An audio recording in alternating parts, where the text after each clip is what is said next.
Hey folks, QuickTimeGamer90s here. Welcome to another Smite episode. This time we're gonna talk about Smite Year in Review. 2013 was a busy year for the guys at Hi-Rez, bringing us patch after patch filled with new content and characters. From the Great Assault to the popular 3v3 Joust, 2013 was the year to start playing Smite, setting itself apart from other MOBAs by using the third-person perspective as well as choosing to base its champions on mythology. Smite's a beast of its own, a fun game, and one of the best MOBAs out there. Now, let's go in depth with the two new game modes this year. First up, we got Assault. It grants each of the 10 persons playing it a random character and pits them in a one lane of doom scenario. There are two teams, each with 5 randomly selected characters fighting to get to the other's Minotaur. There are 2 towers and 1 Phoenix, and they're there to defend and just make sure you have a ton of fun. Another game-changing rule is the fact that you cannot purchase items while you have left the starting platform. The whole game turns into a fight for survival as each team tries to finish off the other and push for the Minotaur. Games can be hectic and fun with tons of twists. Because of the random nature of the game setup, it leads to quite a bit of frustrations. But hey, you never know what the next game might offer. The second game mode introduced was 3v3, and it's my personal favorite. You got one lane with towers, Phoenix, and on the side there are 2 jungle lanes. It's inspired by medieval jousting tournaments, and this game puts 2 teams of 3 players each facing one another. Due to the small size of the map and the narrow lanes, it promotes aggressive play and quick and often violent teamfights.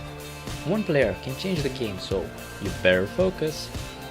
Besides new game modes, some of the old gods got a facelift, like Odin, Hebo, Khalid, Sun Wukong, and Vulcan have all been reinvigorated with altered abilities and more ass-kicking left and right. Tons of new characters have been introduced to the game, such as Nu Wa, Muzenkav, Chak, and many others. The roster seems to keep growing, and it's great to see choice to the player. The UI has also greatly improved in 2013. It's gone from that basic feel to a more refined design that it's both sophisticated and functional. It offers all you need to know in a simple to read way. Graphics have been taken up a notch across the board with new DirectX 11 support added to the game. However, let's keep in mind that they recently put it there, so it'll be a while until it all works well. Conquest, the bread and butter of this game, has seen quite the improvements, with a focus towards 1-1-2 plus jungler meta that's deeply rooted by now in people's minds.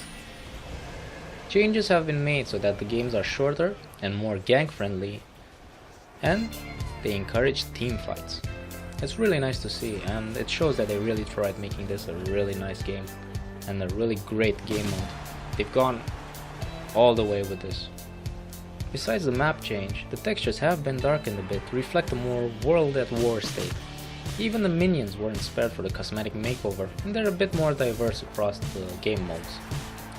On the other side of the coin, there have been a few things off with Smite, and namely, the lack of a proper forum. Nowadays, Smite is on Reddit, and as good as that may be, there are a few things missing, and I just really like the feel of the forum.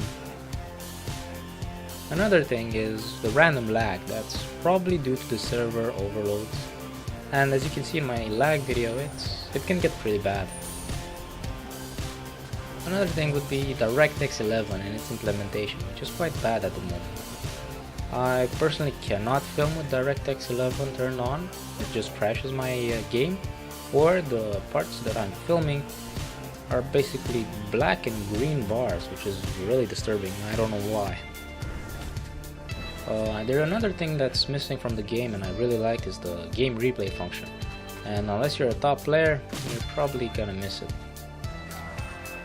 It was good to check out what went wrong in the game, to see how the enemy team did and what they chose to do different, and maybe learn from it. It was a great tool and I really miss it. All in all, 2013 was a great year for Smite, and I hope 2014 turns it up a notch. All the best, folks. QuickTimeGamer here out. Cheers. Happy New Year. You